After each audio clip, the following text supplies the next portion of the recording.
สถาบันการเงินจุลภาคที่รับเงินฝากเอกพัฒนาเฮาเป็นหนึ่งในผู้ให้บริการทางด้านการเงินในสปป.ลาวซึ่งบริการของเฮารวมมี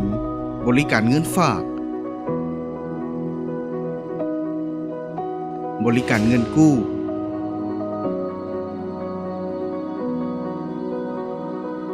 และบริการประกันภัยในการดำเนินงาน12ปีจนถึงปัจจุบันพวกเขามุ่งเน้นใส่การพัฒนาการเฮ็ดเวียกเพื่อส่งมอบการบริการที่ดีที่สุดสู่สังคมลาวนอกนั้นเฮายังส่งเสริมให้น้องนักเรียนตามโรงเรียนที่เข้าร่วมโครงการได้เรียนรู้ถึงประโยชน์ของการฝากออมเงินภายใต้โครงการเงินฝากเด็กฉลาดและยังได้ร่วมมือกับบริษัท Alliance ประกันภัยลาว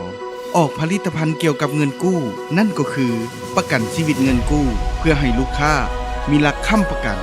เวลาเกิดเหตุบ่คาดฝันต่างๆ